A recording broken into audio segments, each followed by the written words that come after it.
जय हिंद एवरीवन। स्वागत है आपका मेरे YouTube चैनल में। आज हम प्रैक्टिस सेट नंबर 20 का रैपिड रिवीजन करेंगे। अगर आपको हमारी वीडियो अच्छी लगी हो तो कृपया इसको लाइक करें, सब्सक्राइब करें और अपने दोस्तों के साथ शेयर करें, जिससे कि हम आपके लिए और इन्फॉर्मेटिव वीडियो बना सकें। तो चलिए शुरू करते हैं। तो देखिए, प्रैक्टिस सेट नंबर 20 का पहला क्वेश्चन देखते हैं। कथक 3 अलग अलग रूपों में पाया जाता है जिन्हें घराना कहा जाता है, जिनका नाम उन शहरों के नाम पर रखा गया है जहां कथक नृत्य की परंपरा विकसित हुई थी। तो वो शहर कौन कौन से हैं? तो देखिए, वो जो शहर हैं वो कौन कौन से हैं? एक जयपुर, बनारस, लखनऊ। अब यही मैं आपसे बात करूं कि जो लखनऊ घराना है उसका संस्थापक कौन था? तो वो कौन थे? ईश्वरी प्रसाद। जयपुर घराने के भानुजी महाराज और बनारस घराने के जानकी प्रसाद। ये आपको याद होनी चाहिए। और यही मैं आपको बात करूं, ये कथक घराना है, ये कहाँ से है, किससे है कथक? तो ये राजगढ़ घराने से है, जो छत्तीसगढ़ में है। इसके संस्थापक कौन है? राजा चक्रधर सिंह। तो ये आपको याद होना चाहिए। तो चलते हैं क्वेश्चन नंबर 2 की तरफ। त्रिमुखी, पंचमुखी और सप्तमुखी और नवमुखी जैसे तालों की रचना करने का श्रेय किस भारतीय संगीत दिग्गज को जाता है? तो देखिए, वो किसको जाता है? वो एम बाला मुरली कृष्ण को जाता है, जो कर्नाटक संगीत के हैं। अब देखिए, आपको ये पता होना चाहिए, प्रैक्टिस सेट में हमने देख चुके हैं कि जो कर्नाटक संगीत होते हैं वो किधर का होता है? वो साउथ का होता है।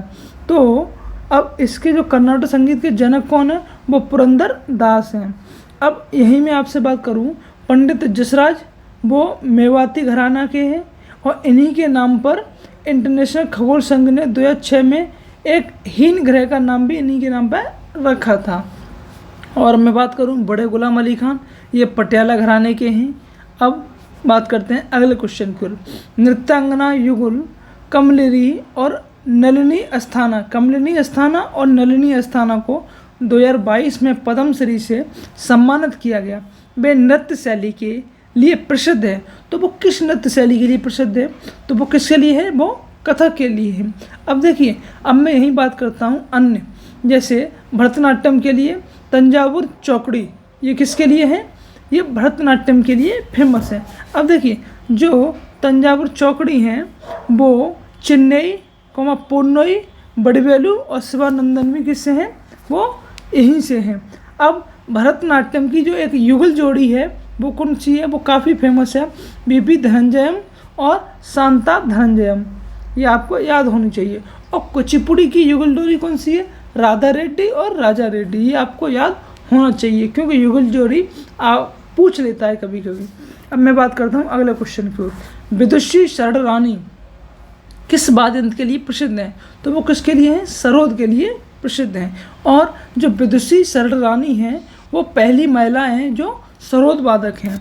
अब बात करते हैं हम और के बारे में, इसके बारे में जानकारी देखते हैं। पहली महिला बांसुरी वादक कौन है? अलका ठाकुर हैं। पहली महिला सितार वादक कौन है? अनुष्का शंकर हैं। पहली महिला तबला वादक कौन है? अनुराधा पाल। और पहली महिला संतूर वादक कौन है? श्रुति अधिकारी। ये आपको याद होनी चाहिए। और पहली, ये काफ़ी इम्पोर्टेंट है, पहली और एकमात्र महिला जो शहनाई वादक हैं वो कौन है? बागेश्वरी कन्नर है। ठीक है, ये आपको याद होना चाहिए। ओडिशा का जो रज पर्व त्यौहार जीवंत संस्कृति, परंपरा और कृषि जीवन से संबंधित है। यह किस महीने में 3 दिनों के लिए आयोजित हो जाता है? तो वो किसके लिए होता है? वो जून के महीने में 3 दिन के लिए होता है। अब देखिए, जो रज पर्व है वो कहाँ मनाया जाता है? वो आपको उड़ीसा में मनाया जाता है। तो देखिए, जो रज पर्व है उसका जो पहला दिन होता है वहाँ पर पहली रज मनता है, दूसरे दिन मिथुन संक्रांति मनता है और तीसरे दिन भूदा यानी बसी राज मनता है। ये सभी मानसून के दौरान मनाया जाता है। अब यहीं हम बात करें उड़ीसा के अन्य त्यौहार कौन कौन से हैं, जैसे कोडाक नृत्य महोत्सव, ये कहाँ का है? उड़ीसा का, याद होना चाहिए। पुरी बीच, ये कहाँ का है? ये भी वहीं का है। धनु यात्रा और नुआखाई और विष्णु संक्रांति, ये सभी उड़ीसा के ही त्यौहार हैं। अब यहीं आपको याद होना चाहिए कि विष्णु संक्रांति है, इसी को हम उड़ीसा का न्यू ईयर भी कहते हैं। बात करते हैं अगले क्वेश्चन की ओर। पद्मश्री पुरस्कार प्राप्त करने वाली पहले खिलाड़ी कौन है? तो देखिए पहले खिलाड़ी कौन है, बलबीर सिंह दोसांझ हैं। इनकी एक बुक भी है, कौन सी है, द गोल्डन हैट्रिक। इनको 1957 में पद्मश्री भी मिला। अब इन्हीं के नाम पे राष्ट्रीय हॉकी पुरस्कार भी दिया जाता है। अब यही मैं बात करूं, मिल्खा सिंह को पद्मश्री कब मिला? तो 1959 को उनको पद्मश्री मिला। अब बात करते हैं कुछ अन्य, जैसे पहले प्लेयर जिन्हें भारत रत्न मिला तो वो कौन से हैं? वो हैं सचिन तेंदुलकर, जिन्हें 2014 में मिला। अब इन्हीं के नाम पर एक CNR राव को भी, जो केमिस्ट्री साइंटिस्ट थे, उनको भी मिला था। और देखिए ये आपको याद होना चाहिए, सचिन तेंदुलकर ही ऐसे पर्सन हैं जो सबसे कम एज में प्राप्त करने वाले हैं। कौन? भारत रत्न को पाने वाले खिलाड़ी हैं। देखिए पहले खिलाड़ी जिनको पद्म विभूषण मिला तो वो किसको मिला था? 2007 में विश्वनाथ आनंद को मिला था। अब हम बात करते हैं अगले क्वेश्चन की ओर। लॉन टेनिस में जोड़ी में खेले जाने वाले मैचों के लिए कोर्ट की विड्थ क्या है? तो देखिए जो लॉन टेनिस है वो सिंगल के लिए लेंथ कितनी होती है? 78 फीट होती है, विड्थ 27 फीट होती है। और वहीं हम डबल्स में देखें तो डबल्स में जो विड्थ है वो 36 फीट हो जाती है। यहीं नेट की ऊंचाई की बात करें तो वो 3 फीट होती है। बॉल वजन 56 से 59.4 ग्राम के बीच का होता है। और जो बॉल का रंग होता है पीला या सफ़ेद होता है। रैकेट की लंबाई 73 सेंटीमीटर होता है।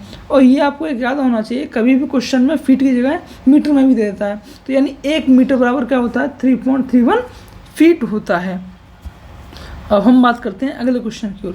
इंडियन क्रिकेटर्स कौन है जो also known for the walls? तो देखिए द वॉल्स के लिए कौन जाना जाता है? राहुल द्रविड़। ये इनको राहुल द्रविड़ को द वॉल के नाम से भी पुकारा जाता है। अब जैसे हम बात करते हैं अन्य प्लेयर हैं वो किस किस नाम से बुलाए जाते हैं, जैसे कपिल देव, उनको हरियाणा हरिकेन के नाम से भी बुलाया जाता है। सचिन तेंदुलकर मास्टर ब्लास्टर और बॉम्बे बॉम्बर, ठीक है। अनिल कुंबले जंबो, ये आपको काफ़ी याद रखना पड़ेगा क्योंकि ये आपके लिए नया है। हरभजन सिंह, इसको टर्मिनेटर बोलते हैं। सौरव गांगुली दादा, और रविंद्र जडेजा रॉक स्टार। अब हम बात करते हैं अगला क्वेश्चन। स्वामी विवेकानंद की कौन कौन सी बुक हैं? तो देखिए स्वामी विवेकानंद की जो बुक है वो काफ़ी फेमस है। The East and the West, दूसरी Vedanta, the voice of freedom, Rajayoga, Karmayoga, Bhakti योग, ज्ञान योग और संगीत कल्पतरु। ये सभी किसकी? ये सभी स्वामी विवेकानंद की बुक हैं। अब यही बात करें, स्वामी विवेकानंद का जन्म 12 जनवरी 1863 में हुआ। इनकी पूर्ण तिथि 1902 4 जुलाई को मनाई जाती है। और इन्होंने धर्म सभा की थी का शिकागो में। अब हम बात करते हैं अन्य लोगों की जो बुक हैं वो कौन सी, जैसे एंशिएंट इंडिया, ये बुक किसकी है? RC मजूमदार की है। रिवर ऑफ स्मोक, ये किसकी है? अमिताभ घोष की है, काफ़ी इंपॉर्टेंट है। अनुज धर की कौन सी है? No secret. अब हम बात करते हैं अगले क्वेश्चन की ओर। Surat is also known as diamond city, ठीक है। अब देखिए सूरत है, इसको हम सिल्क सिटी भी बोलते हैं, इसी को हम ग्रीन सिटी भी बोलते हैं। तो देखिए जो अलग अलग सिटीज़ हैं उनको क्या क्या बोलते हैं ये देखते हैं। जैसे उदयपुर को हम क्या बोलते हैं? City of lakes. City of blue किसे बोलते हैं? ब्लू सिटी किसे बोलते हैं? जोधपुर को। इसको सन सिटी भी बोलते हैं। Red city Bikaner, space city Bengaluru, sandal city Mysore, silver city Cuttack Orissa, और orange city Nagpur, garden city Bengaluru, hi tech city Hyderabad और PM सिटी प्रयागराज। अब हम बात करते हैं अगले क्वेश्चन की ओर। अब हम देखते हैं पंचायती राज इमर्ज किसकी रिकमेंडेशन पे आया था? तो देखिए जो पंचायती राज सिस्टम है बलवंत मेहता कमेटी की रिकमेंडेशन पे आया था। इसकी जो रिपोर्ट थी 1957 में आई थी, जो स्वीकार की गई थी 1958 में। इसकी जो रिपोर्ट थी उसमें जो बताई गई थी उसमें 3 स्तरीय गवर्नमेंट बताई गई थी, इससे गांव, ब्लॉक और जिला लेवल पर बताई थी। अब इसी के आधार पर राष्ट्रीय विकास परिषद ने इसको स्वीकार किया था। पहली पंचायत बगधरी गांव, नागौर जिला, राजस्थान में कब? 2 अक्टूबर 1959 में बनी। अब हम बात करते हैं कि अन्य कौन कौन सी जो कमेटियाँ आई थी जिन्होंने पंचायती राज सिस्टम के बारे में बताया था। तो देखिए एक आई थी अशोक मेहता कमेटी। ये पूछ लेता है काफ़ी आपसे कि अशोक मेहता कमेटी किससे रिलेटेड है, तो ये आपको याद होनी चाहिए। जो अशोक मेहता कमेटी है उसमें उन्होंने 2 टियर गवर्नमेंट बताई थी, ठीक है, ये 1977 में आई थी। अब GKV राव समिति ये 1985 में आई थी। एलएम सिगवी समिति 1986 में आई थी। अब हम बात करते हैं पंचायती राज सिस्टम। तो देखिए पंचायती राज सिस्टम से आपको जो बेसिक पॉइंट है वो आपको याद होना चाहिए। ये कौन से शेड्यूल में है? 11 शेड्यूल में। किसके तहत आया था? 73 कॉन्स्टिट्यूशन अमेंडमेंट एक्ट के थ्रू। अब इसमें कुल सब्जेक्ट कितने हैं? 29 हैं। अब आर्टिकल कौन से हैं? आर्टिकल 243A से लेकर 243O तक हैं। भाग 9 है। अब हम बात करते हैं अन्य, जैसे आर्टिकल 324 किससे रिलेटेड है? तो वो इलेक्शन कमिश्नर ऑफ इंडिया से रिलेटेड है। अब हम बात करते हैं अगले क्वेश्चन की ओर। High court established last in India. तो देखिए सबसे बाद में हाई कोर्ट कहाँ बना? तो देखिए इलाहाबाद का है, जो 1861 एक्ट से बना। इसकी जो बेंच है वो लखनऊ में बैठती है। अब जो पहला हाई कोर्ट था वो कहाँ बना? वो कलकत्ता 2 जुलाई 1862 में। अब हम बात करते हैं कि मद्रास हाई कोर्ट की स्थापना कब हुई? इसकी हुई 15 अगस्त 1862 में। अब बॉम्बे हाई कोर्ट, इसको 14 अगस्त 1865 और दिल्ली हाई कोर्ट 1966। सबसे नवीनतम हाई कोर्ट कौन सा है? अमरावती, जो आंध्र प्रदेश में है। और सबसे बड़ा हाई कोर्ट कौन सा है? वो झारखंड एरिया वाइज है, ठीक है। सबसे बड़ा हाई कोर्ट जिसमें जजों की संख्या सबसे ज़्यादा है वो किसका? इलाहाबाद हाई कोर्ट है। इसमें अभी जजों की संख्या कितनी है? वो 25 है। अब हम बात करते हैं अगले क्वेश्चन की ओर। High court extend to the union territory of Lakshadweep. मतलब वो कौन सा हाई कोर्ट है जिसका जुरिडिक्शन यूनियन टेरिटरी लक्षद्वीप तक है? तो वो किसका है? केरला हाई कोर्ट का है। तो देखिए ऐसा नहीं है कि हर एक स्टेट का जो हाई कोर्ट है वो अलग अलग होगा। क्या है कि कभी कभी इंडिया के अंदर टोटल हाई कोर्ट की संख्या 28 तो नहीं है, कम है। तो कहीं ना कहीं क्या है कि 2 स्टेटों का जो हाई कोर्ट है वो एक है। तो ऐसे करके हम बात करते हैं कि मद्रास हाई कोर्ट है वो कहाँ के लिए? तमिलनाडु और पुडुचेरी के लिए, दोनों के लिए कहाँ का है? मद्रास हाई कोर्ट है। यहीं हम बात करें चंडीगढ़ हाई कोर्ट पंजाब और हरियाणा के लिए एक ही है। गुवाहाटी हाई कोर्ट ये आसाम के लिए, नागालैंड, अरुणाचल प्रदेश और मिजोरम के लिए है। अब देखिए सबसे बड़ी बेंच आधिकारिकता में गुवाहाटी में है और इनमें हाई कोर्ट नहीं है। देखिए ये आपको याद होना चाहिए।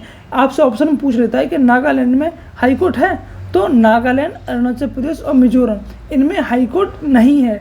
इनका जो जुरिडिक्शन है वो गुवाहाटी हाई कोर्ट के अंदर आता है। अब हम बात करते हैं बॉम्बे हाई कोर्ट की। तो बॉम्बे हाई कोर्ट ये किस किस के लिए है?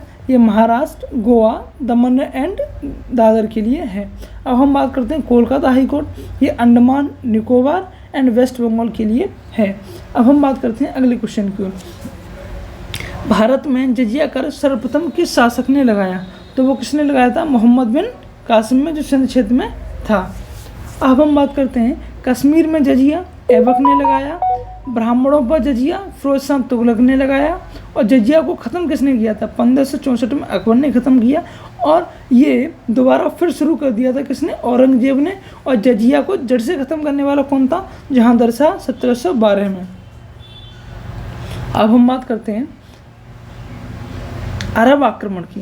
तो देखिए अरब आक्रमण के लिए तो आपको याद रखना पड़ेगा कि अरब आक्रमण 1711 एडी जैसे अब्दुल्ला के साथ हुआ, और 1711 एडी में बुदैन, और 1712 एडी में कासिम जो था सिंध क्षेत्र का राजा था, जिसे महान राजा दाहिर विदेशी आक्रमण क्रम क्या आया?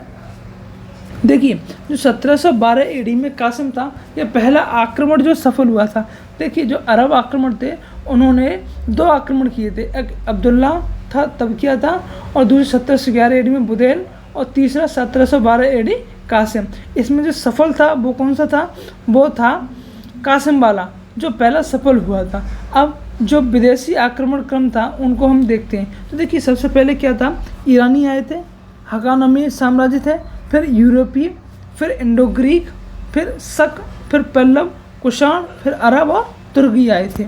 अब हम बात करें कि महमूद गजनवी ने सोमनाथ पर आक्रमण कब किया? तो देखिए सोमनाथ पर आक्रमण उसने कब किया था? 1025 ईस्वी में। वो कौन सा था? 16वां आक्रमण था। और यही मैं आपसे बात करूं कि जो मोहम्मद गजनवी था वो किस वंश से था? वो गजनी वंश से था, यानी यामिनी वंश से था। अब हम बात करते हैं कुल आक्रमण 17 किए थे इसने। कन्नौज पर 1021 में किया था, मथुरा पर 1018 में किया था, कश्मीर पर 1015 में, जो एकमात्र इसका विफल रहा था। अरबों के आक्रमण के समय पल्लवों का शासक कौन था? तो वो कौन था? नरसिंह वर्मन सेकंड था, जिसका शासनकाल 695 से 727 एडी तक था। कांची का कैलाशनाथ मंदिर का निर्माण किसने कराया था? यह भी नरसिंह वर्मन सेकंड ने ही कराया था। और सौर मंदिर का निर्माण भी इसी ने कराया था। अब हम बात करते हैं कि पुस्तक की बात करते हैं। जैसे तारिक ए सुबुक्तगिनी, ये बुक किसकी है? ये बैरानी की है। अब यही हम बात करते हैं अन्य बुकें। जैसे तारिक ए उल्फी किसकी है? मुल्ला दाऊद की है। फुतुहात ए आलमगिरी ये किसकी? ईश्वरदास नागर की है। चार चरण किसकी है? चंद्रभान ब्राह्मण की है। हुमायूं नामा गुलबदन बेगम की है। अकबरनामा अब्दुल फजल की है। किताबुल हिंद अलबरूनी की है। अब यही हम बात करते हैं जो अरड़ आक्रमण हुआ था उसके बारे में हमें जानकारी कहाँ मिलती है? वो चचनामा पुस्तक में पता चलता है। और जो चचनामा पुस्तक है इसके लेखक कौन है? उसके लेखक हैं अली अहमद। अब हम बात करते हैं शाहनामा के कौन है राइटर? वो है फिरदौसी। अब हम बात करते हैं अगला क्वेश्चन। मोहम्मद गौरी ने पृथ्वीराज चौहान को हरियाणा के किस स्थान पर हराया था? वो ततोही तराहिन के स्थान पर हराया था। देखिए गौरी और चौहान में 2 युद्ध हुए, जिसमें 1191 में 2 हुए थे और फिर एक हुआ था 1194 में। जो 1191 में हुआ गौरी वर्सेस चौहान हुआ था, जिसमें चौहान की विजय हुई। और वो कहाँ हुआ था? इसी को हम तराइन फर्स्ट भी बोलते हैं। अब तराइन सेकंड गौरी और चौहान के बीच में, जिसमें गौरी की विजय हुई। और जो तीसरा हुआ था 1194 में, वो गौरी और जयसिंह के बीच में हुआ था, जो इसी को हम चंदावर का युद्ध बोलते हैं। अब देखिए जो जयसिंह थे वो चौहान की मौसी के लड़के थे, इन्हीं को हम जयचंद भी बोलते हैं, जो कन्नौज गढ़वाल वंश के थे। और इन्हीं की जो बेटी थी संयोगिता, उसकी शादी किससे हुई थी? चौहान से हुई थी। अब हम बात करते हैं 1178 भीम सेकंड वर्सेस गौरी, जिसमें भीम सेकंड की विजय हुई। जो भीम सेकंड था वो पाटन गुजरात का राजा था। और जो इन्हीं की माँ थी, माँ क्या थी? नायका देवी, इन्होंने युद्ध लड़ा था। ये तो काफ़ी छोटे थे, तो काफ़ी इनके बारे में वर्णन देखने को मिलता है। अब हम बात करते हैं अगले क्वेश्चन की ओर। Contribution of the schedule caste population in the total population of India, मतलब जो एससी की जो पॉपुलेशन है वो टोटल पॉपुलेशन का कितना है? तो वो कितना है कि 16.5 यानी 16.6% है। अब यही हम बात करते हैं एसटी कितना है? एसटी है 9% है। अब हम बात करते हैं कि जो धर्मानुसार कौन सी जाति कितना परसेंट है? देखिए सबसे ज़्यादा हिंदू है 79.8%, फिर मुस्लिम 14.23%, फिर ईसाई 2.37%, फिर सिख 1.72% और फिर बौद्ध, जैन, अन्य और कोई धर्म नहीं, वो भी कितने 0.24% है। तो ये आपसे जो क्रम है वो क्रम आपसे कई बार पूछ लेता है, तो ये क्रम आपको याद होना चाहिए। अब हम बात करते हैं चेन्नई जनजाति है वो कहाँ की है? तो देखिए चेंचू जनजाति है वो आंध्र प्रदेश की है। ये कर्नाटक में भी निवास करती है। अब यही हम बात करते हैं अन्य जातियाँ, जैसे मुंडा और कोल जनजाति कहाँ पाई जाती है? ये झारखंड में पाई जाती है। ये आपको याद करनी पड़ेगी क्योंकि कभी क्वेश्चन पूछ लेता है। राजस्थान की मीरा और कोली ये कहाँ की? राजस्थान की। मध्य प्रदेश की भील और बिरहौल। भोटिया जौनसारी ये कहाँ की है? ये उत्तराखंड की है। नागालैंड की अबोर और अंगामी। अब मेघालय की गारो खासी जयंती ये कहाँ की है? मेघालय की। त्रिपुरा की लुसाई और छत्तीसगढ़ की कोरकू और अगरिया। अंडमान निकोबार की सोपेन। ये काफ़ी आपको याद होनी चाहिए। चलते हैं क्वेश्चन नंबर 2 की अगले क्वेश्चन की तरफ। According to Indian Council of Agriculture Research यानी ICAR के तहत कितने प्रकार की मिट्टी पाई जाती है इंडिया के अंदर? तो देखिए पहली बात तो ये देखेंगे जो ICAR है इसकी स्थापना 16 जुलाई 1929 में हुई और इसका जो हेडक्वार्टर है वो कहाँ है? इसका जो हेडक्वार्टर है वो है नई दिल्ली में। तो अब हम देखते हैं जो 8 प्रकार की जो मिट्टी पाई जाती है वो कौन कौन सी है। तो देखिए सबसे पहले पाई जाती है एलुवियल सॉइल मतलब जलोढ़ मिट्टी, फिर ब्लैक कॉटन सॉइल काली मिट्टी, फिर रेड एंड येलो सॉइल, फिर लेटराइट सॉइल, फिर माउंटेन एंड फॉरेस्ट सॉइल, फिर एरिड एंड डेजर्ट सॉइल, फिर सलीन एंड अल्कलाइन सॉइल, फिर पेटी एंड मर्सी सॉइल। अब हम बात करते हैं कि जो ब्लैक सॉइल है, ब्लैक कॉटन सॉइल, इसको लोकल नाम से क्या बुलाते हैं? तो इसको हम बोलते हैं रेतड़ू, लावा मिट्टी और करेल मिट्टी भी इसको बोलते हैं। तो देखिए जो ब्लैक कॉटन सॉइल है ये कहाँ कहाँ पाई जाती है? तो ये गुजरात, MP, महाराष्ट्र में सबसे ज़्यादा पाई जाती है। अब ये किसके लिए फेमस है? ये कॉटन के लिए फेमस है। यूपी में इसको करेल मिट्टी बोलते हैं, इंटरनेशनल लेवल पे इसको चेरनोजम बोलते हैं।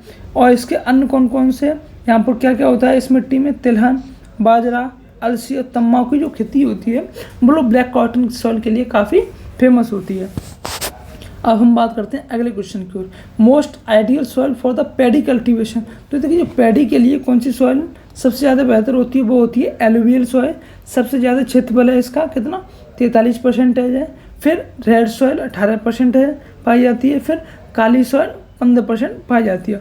और जो एलुवियल सॉइल है इसी को हम बांगर और खादर भी बोलते हैं, मतलब ओल्ड एलुवियल और न्यू एलुवियल भी बोलते हैं। अब हम बात करते हैं IDBI, industrial development bank of India. इसके हेडक्वार्टर कहाँ? इसकी महाराष्ट्र में है। स्थापना 1964 एक्ट के तहत हुई और RBI का सहायक है। ये 1976 तक रहा और 1976 से ये स्वतंत्र हो गया। IDBI ने NSE की स्थापित किया। NSE क्या है? नेशनल स्टॉक एक्सचेंज है। इसकी स्थापना 1962 में हुई। इसका जो हेडक्वार्टर है वो मुंबई में है। अब हम बात करते हैं अगले क्वेश्चन की ओर। अगला क्वेश्चन क्या रहता है? What type of unemployment exist in the agriculture sector of India where more people are employed than required. क्या होता है कि जो अनएम्प्लॉयमेंट है वो कई प्रकार के होते हैं। एक है कि जब ज़रूरत से ज़्यादा लोग एम्प्लॉय हों कहीं जगह पे तो रिक्वायर हो उससे ज़्यादा, उसको क्या बोलते हैं? डिसगाइड अनएम्प्लॉयमेंट बोलते हैं। अब हम बात करते हैं अगले क्वेश्चन की ओर, work force population includes people age. तो देखिए जो वर्क फोर्स में जो पॉपुलेशन इंक्लूड होती है वो 15 साल से 59 ईयर के लिए होती है। अब हम बात करते हैं chemical energy converted into electrical energy. ये किस में होता है? इन बैटरी में होता है। और mechanical energy to electrical energy ये डायनामो में होता है। अब हम बात करते हैं अगले क्वेश्चन की ओर, elements are there in the fifth periodic modern table. तो देखिए जो पीरियड्स होते हैं मॉडर्न पीरियोडिक टेबल में वो कितने होते हैं? 7 होते हैं। इसमें पहला होता है पीरियोडिक टेबल, उसमें 2 एलिमेंट होते हैं। सेकंड में 8 और 8 16 होते हैं। थर्ड में लिखा नहीं है मैंने, बता दूंगा आपको मैं कमेंट में। 4 और 5 में 18 होते हैं। 6 और 7 में 32 होते हैं। तो कभी आपसे ये पूछ ले कि सबसे ज़्यादा जो एलिमेंट हैं वो किस पीरियड में है, तो वो है 6ठे और 7वें में कितने? 32। अब हम बात करते हैं at fixed temperature the pressure of the given mass of a gas is inversely proportional to its volume. वो उसको क्या बोलते हैं? ये बॉयल्स लॉ बोलता है। चार्ल्स लॉ क्या बोलता है? Volume of an ideal gas is directly proportional to the absolute temperature at constant pressure. अब यहीं आपको पता होना चाहिए जो एब्सोल्यूट टेम्परेचर होता है वो कितना होता है? -273 डिग्री होता है और 0 केल्विन और -459 फ़ारेनहाइट होता है। अब हम बात करते हैं outer ring covering of the human brain. जो ह्यूमन ब्रेन की जो आउटरिंग कवरिंग होती है उसको क्या बोलते हैं? उसे डूरामेटर बोलते हैं। यही है जो ब्रेन एंड स्पाइनल कॉर्ड को जोड़ता है। अब हम बात करते हैं अगले क्वेश्चन की ओर। तो स्पेस इंडिया के लिए हाल ही में किसे ब्रांड एम्बेसडर बनाया गया है? तो वो किसे बनाया गया है? संजना सोधी को बनाया गया है। CSK की ब्रांड एम्बेसडर कौन है? कैटरीना कैफ है। और BPCC की कौन है? BPCL की वो नीरज चोपड़ा है। ICC T20 वर्ल्ड कप के लिए किसे चुना गया है? युवराज सिंह को अभी चुना गया है, वो इसके ब्रांड एम्बेसडर बने हुए हैं। नाडा का ब्रांड एम्बेसडर कौन है? सुनील शेट्टी हैं। और स्पेन फुटबॉल लीग उसके एम्बेसडर ला लीगा इसको रोहित शर्मा हैं। अब हम बात करते हैं अगले क्वेश्चन की ओर। State Mahindra has plan to set up a hybrid energy project worth of 1200 crore. तो वो कहाँ करना है? महाराष्ट्र में, जहाँ पर 1500 मेगावाट सौर प्लस पवन ऊर्जा पैदा करने का टारगेट है। अब हम बात करते हैं अगले क्वेश्चन की ओर। Recently become the second player to play 250वां मैच जिसने खेला है IPL में, वो कौन है? रोहित शर्मा है। पहले व्यक्ति कौन है? MS धोनी है, जिन्होंने 7 रन बनाने वाले पहले T20 वाले प्लेयर भी हैं। और 300 कैच में T20 में 300 कैच पकड़ने वाले कौन है? वो भी MS धोनी है। और T20 ओडीआई और टेस्ट तीनों में 100 मैच खेलने वाले भारत के पहले खिलाड़ी कौन है? वो हैं विराट कोहली। अब हम बात करते हैं, recently Indian milk brand Nandini has become the sponsor of the which team in T20 world cup. तो वो कौन के लिए स्पॉन्सर कर रहा है? आयरलैंड और स्विट्जरलैंड के लिए। अब देखिए जो T20 वर्ल्ड कप है वो 9th एडिशन अभी होने वाला है, और जो पहली बार हुआ था 2007 में हुआ था।